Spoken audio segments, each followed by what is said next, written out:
Ladies and gentlemen, welcome to the Kim Barrett Show. I am your host, Kim Barrett. And on today's episode, we are diving deep into pricing.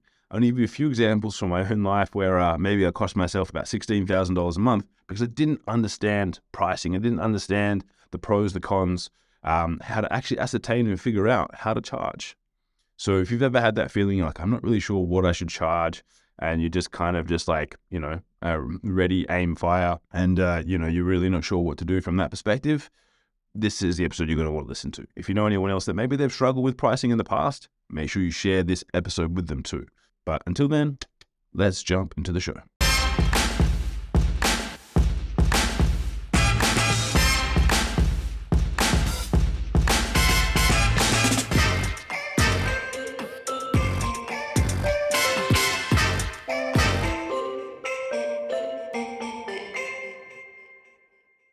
Pricing. Why is it so much of an issue for so many people? Now, this is especially relevant if you're in coaching, consulting, service provision.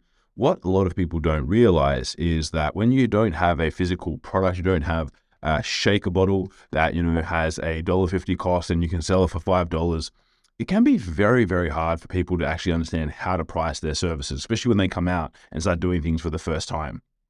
Now, I know that for me, when I very first started, I'll share with you guys a little story about my first mentor and issue I had with pricing around it. So for me, when I very first started, we run Facebook ads for people. We help and coach and consult them now. But back then I was just starting out. I was just going to do ads and I had no idea what to charge. And the way that I figured it out is a way that a lot of people do is I just looked at what other people were doing.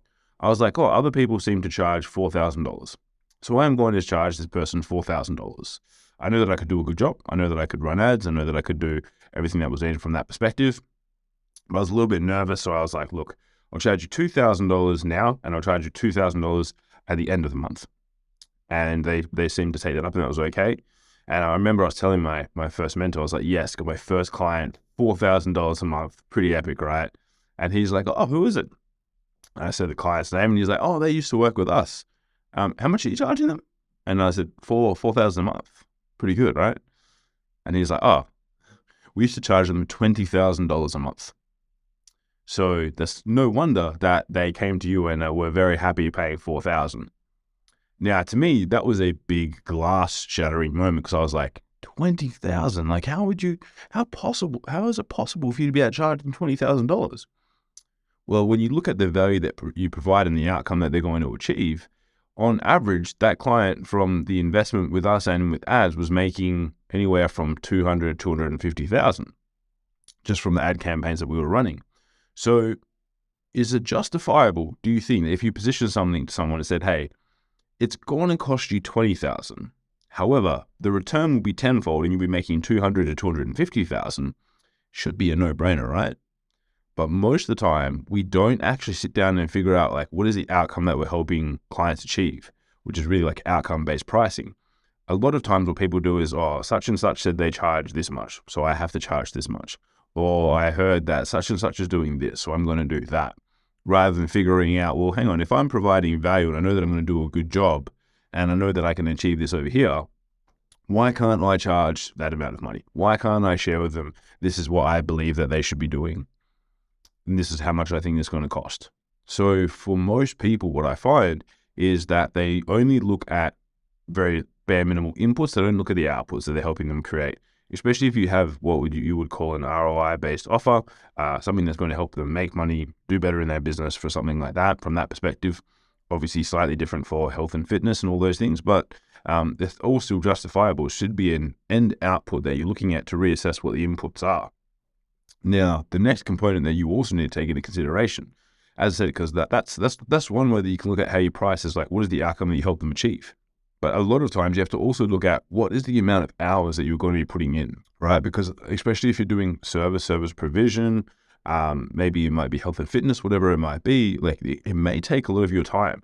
And if you're, in the early stages, you might not know exactly how much it's going to take. If you've been around for a little while, you might know how many hours you need to put in, time, energy, and effort. But a lot of people don't take into consideration those inputs. And as well, what did it take you to be able to learn how to do that? I remember there's a famous story of, I believe it's Nikola Tesla and Henry Ford. So Henry Ford called up Nikola Tesla's like, our production line is not working. We can't figure out how to make it work. It's costing us, the delays are infinite. It's just stupid. We need to get this figured out. So Nikola Tesla comes in, spends an hour or so looking around, looking at the equipment, goes and grabs a hammer and a nail, goes over to one point of the production line, puts the nail there, gets the hammer, bang, in it goes, and production recommences. Production line's able to commence. And Henry Ford's like, okay, cool. Thank you so much for that. Appreciate it. Send me an invoice. Nikola Tesla goes back, gets the invoice, sends it across, $20,000. And then Henry Ford's confused. He's like, $20,000. So, as any good business owner, he goes back and goes, hey, look, do you mind if I get an itemized invoice? Can you break that down a little bit? Because 20,000 seems like a little bit of a fair whack of the sauce bottle there. Like, come on, what's going on here? So Nikola Tesla's like, sure, not a problem. Invoice, line by line. Hammer and nail, $1. Knowing where to put the nail, $19,999. Because it's not the 1 hour of walking around. It's not the 1 hour of going up there and figuring out, oh, this is where I need to put it. It's like, how much time, energy, effort did you have to put in to be able to learn how to do that? Whether that's health and fitness, whether that's coaching and consulting, whether that's any form of service provision, you had to put in hours upon hours upon hours to be able to understand what it is that you do, how you can do it. Like, I know for me, like, you could blindfold me, and give me an ad account, and I'll ask you a few numbers and read it out to me. I could probably tell you what's going on. And then, if I did that in 5 minutes and then I said there's going to be $5,000, people would probably be like, that's ridiculous, stupid, right? But it's taken me 13 plus years of online advertising experience to be able to know how to do that, to be able to go, cool, I'm pretty sure that if I get these numbers, I'll be able to do that. Like, I'll have confidence in that.